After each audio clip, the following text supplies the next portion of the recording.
bahwa semakin sering gagal itu semakin bagus. Apalagi kalau Anda di usia baru umur 20-an.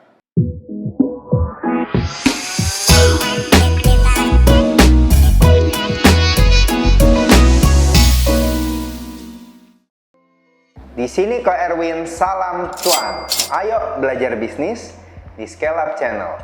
Kata siapa sih wirausaha gampang? Kawan Scale Up, menurut Small Business Association atau SBA, sekitar 30% dari bisnis baru akan gagal di 2 tahun pertama. Lebih ngeri lagi ya, 50% akan gagal di tahun kelima. Dan 66% akan gagal di 10 tahun pertama. Dan hanya 25% atau seperempat yang berhasil meneruskan bisnis hingga 15 tahun ke atas. Dan banyak sekali usaha itu gagal di second atau third generation. Pengusaha itu cenderung melakukan delayed gratification atau menunda kenikmatan. Saya akan memberi contoh, yaitu Bapak Sutikno Tanoko. Bapak Sutikno Tanoko adalah ayah dari Hermanto Tanoko, pemilik dari Cat Avian. Beliau dalam membangun Cat Avian, beliau hidup hemat, naik bis kota kemana-mana. Beda ya sama Crazy Rich sekarang ya, baru punya uang sedikit langsung beli mobil sport. Dan saya dengar ceritanya, saya tertegun sekali. Ada suatu waktu di mana istri dari Bapak Sutikno, ibu dari Pak Hermanto, dapat untung besar dari jualan barang. Dan dengan keuntungan itu, beliau membeli makan malam yang menurut mereka mewah. Mewahnya seperti apa? Makan sup ayam. Ya, dan ketika Bapak Sutikno tahu istrinya masak sup ayam, beliau langsung marah-marah. Beliau nggak mau makan. Beliau bilang, ini terlalu mewah untuk kita saat ini. Kan sekali bayangin, udah punya uang, cuman makan sup ayam, nggak mau makan. Jadi mereka hanya makan ikan teri dan sagu jagung. Nah, itu adalah contoh dari menunda kenikmatan. Jadi kita harus tahu bahwa memulai wirausaha itu nggak gampang. Wirausaha malah harus bekerja lebih keras dari karyawan. Cenderung nggak ada jam kerja. Bisa aja mereka sibuk 24 jam dalam sehari. Mereka mempunyai tanggung jawab lebih besar atau 360 degree responsibility. Kalau kita seorang karyawan, kita hanya cenderung mempunyai tanggung jawab dalam satu bidang saja. Tapi sebagai seorang wirausaha, kita harus mengcover semua bidang itu. Seorang wirausaha mempunyai penghasilan tidak menentu. Mereka bukan karyawan yang digaji dengan jumlah tertentu setiap bulan. Dan wirausaha juga harus ikuti perkembangan zaman. Contoh misalnya Anda berbisnis telekomunikasi, udah nggak zaman lagi dong kalau kita sekarang bisnis telekomunikasi menjalankan usaha jualan pager misalnya. Kita harus bertransformasi terus mengikuti perkembangan zaman. Nah, misalnya Anda sudah memulai usaha pertama Anda, lalu Anda gagal. Pertanyaan berikutnya, Anda lanjut atau balik lagi nih jadi karyawan aja? Nah, kawan Scale Up, untuk menjawab itu, kita harus tahu tergantung tujuan awal kita.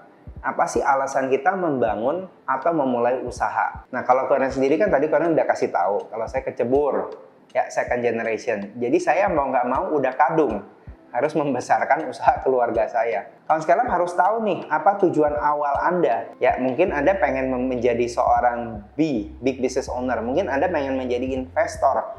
Mungkin itu adalah aktualisasi diri Anda sendiri. Ya, Anda harus tahu, kenali diri Anda sendiri. Jadi wirausaha itu passion Anda atau bukan? Kalian sekali lagi mau bilang bahwa tidak semua orang cocok jadi pengusaha. Nggak semua orang cocok jadi pengusaha. Dan nggak jadi wirausaha itu nggak dosa. Yang penting kalau Anda sudah mulai usaha Anda dan Anda tahu bahwa ini memang panggilan hidup Anda, ini adalah passion Anda, maka Anda harus siap mental.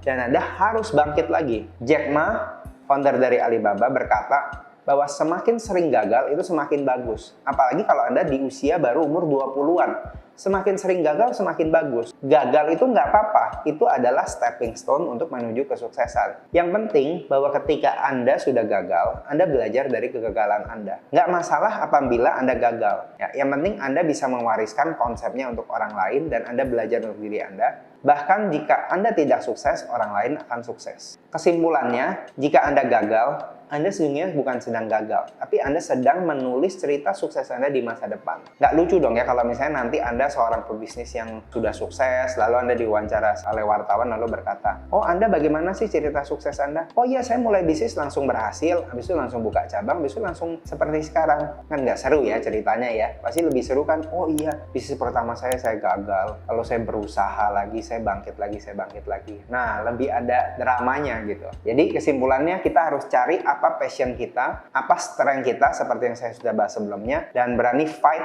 dan terus berjuang sampai Anda sukses. John C. Maxwell, ahli leadership dari Amerika, berkata bahwa Anda boleh 7 kali gagal, tapi ketika Anda bangkit untuk ke-8 kalinya, maka sungguhnya Anda bukan gagal, tapi Anda failing forward. Anda gagal, tapi Anda terus maju ke depan untuk menuju kesuksesan Anda. Bahkan menurut catatan saya, pengusaha itu rata-rata gagal minimal 3 kali baru berhasil. Kalau Anda interview pengusaha-pengusaha besar yang sukses, mereka cenderung untuk mengalami kebangkrutan setidaknya 3-4 kali dalam perjalanan bisnis mereka. Yang penting adalah kita lakukan evaluasi dan introspeksi. Kenapa sih kita bisa gagal? Apakah kita memiliki mencemplungkan modal terlalu besar pada awalnya? Apakah kita ditipu rekanan atau partner atau supplier kita? Apakah kita terlalu ambisi? Apakah kita terlalu selebor? Apakah kita kurang rapih dalam menjalankan bisnis kita? Nah, itu yang harus kita evaluasi. Ada satu cerita mengenai pengusaha sukses bernama Hernando Cortés dengan slogan yang sangat terkenal yaitu Burn the Boat. Hernando Cortés lahir tahun 1485 di Spanyol.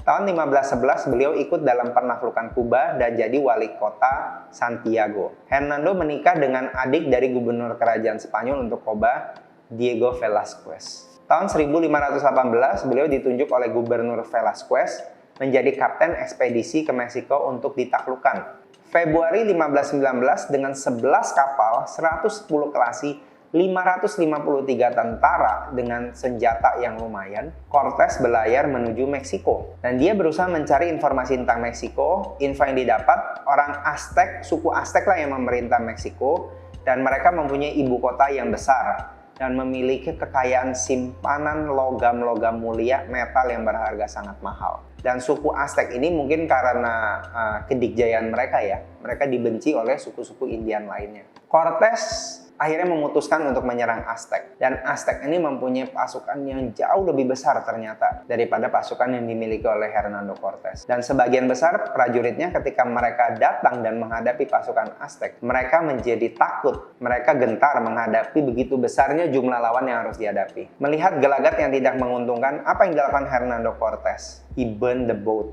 dia bakar kapalnya. Dan akhirnya prajurit yang nggak punya pilihan lain, mereka maju. Karena mereka udah nggak punya pilihan lagi. Antara mereka menang atau mereka mati. Karena kapal udah nggak ada.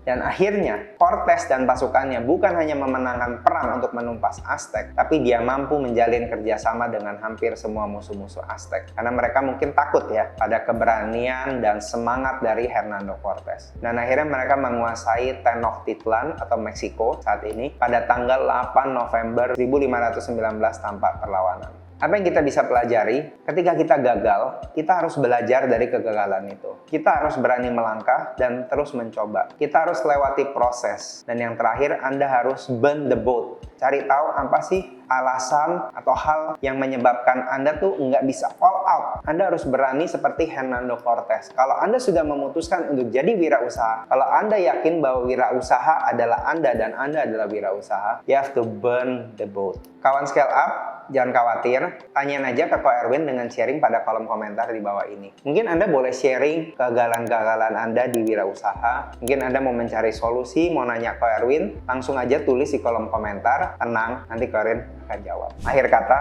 Ko Erwin pamit, terus belajar bisnis, cuan pun ngalir deras. Salam cuan.